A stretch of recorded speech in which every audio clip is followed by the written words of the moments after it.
Fate, a tale of heroes summoned from many different ages, fighting according to their ideals, each one with a lengthy story which made them into who they are.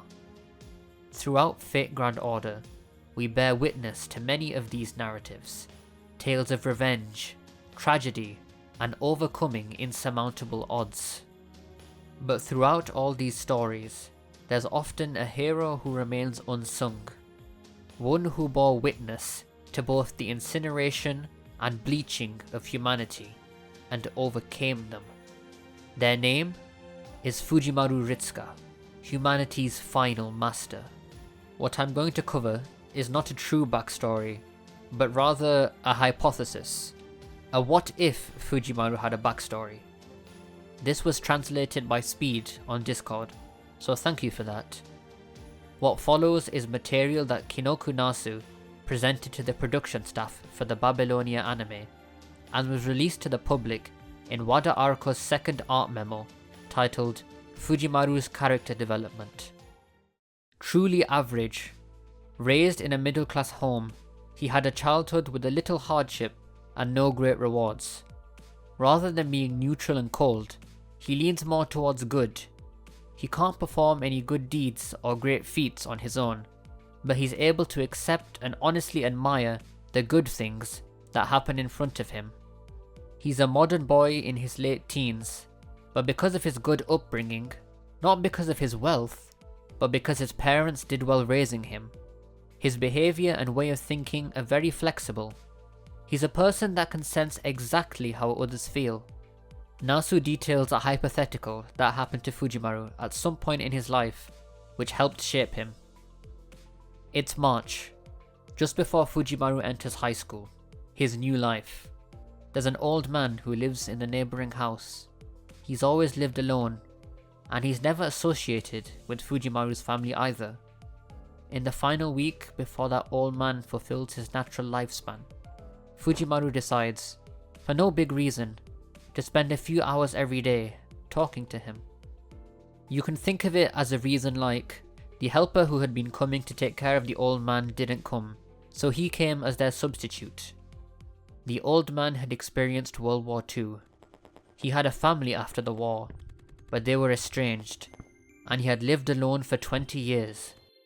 It wouldn't be unusual for him to have been stewing in resentment for being left alone, but the old man was not resentful, and he was calm until the very end. While looking at the flowers in the outside hallway, he reflected.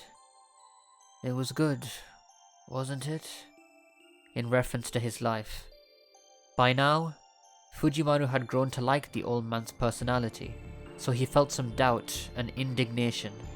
Feelings like, you've been left alone until the very end, and you've never been rewarded, right? Appeared in Fujimaru's head in response to the old man's words, and Fujimaru asked, why? There were some sad and painful things, but when I look back, what comes to mind first are the simple things. Without saying it outright, the old man says that peace like today is something priceless. Besides, my life wasn't lonely. After all, I got to speak with you like this. The old man said that being able to talk with someone at the very end was a suitable opportunity for the end of my life. A few days later, the old man passed on. Fujimaru did not cry, but he learned just what good is for people. He had predecessors who lived their lives, even without being rewarded. In order to not make them feel ashamed, he would live his life too, like that. Fundamentally, being human is painful. All that cultivated time, that life that suffered and walked on, ultimately cannot be saved. The old man had no glorious praise or success to correspond with his hardship and achievements. All he had in his last moments was a few days of conversation with his neighbour's child. But the man's face as he passed those few days looked wonderful to Fujimaru. It looked like a person who was satisfied and accomplished. That kind of life is not something wonderful. Fujimaru understood that what's wonderful is the human heart that can face their life like that, whatever sort of life it may be. What's more, Fujimaru hadn't known about the old man, but the old man knew about Fujimaru. "I've known about you since you were born. Isn't that natural? The number one thing worth celebrating happened to my neighbors. Isn't it only human to be concerned?" were the thoughts of the old man. So let's review what Fujimaru considers precious and regards as important. It's natural to hate wickedness and murder, but what lies at the basis of that is merely an innate goodness that can accept and bless the small accumulation of good events. Fujimaru smiles at good, angers at evil, and yearns for the brilliant. Based on dialogue choices, he can also make some mischievous replies and remarks. He himself does not have a go-getter personality, but fundamentally, he is the type to be forward-facing, pump himself up with a little, "well, it'll work out somehow," and keep walking towards his destination. He is able to get along with any race of any era because of his experience that, whoever there may be, there is always someone among them worth respecting, someone you must revere. Even if there was someone he was absolutely incompatible with, he would never treat that person's life as non-existent or unconsciously overlook it.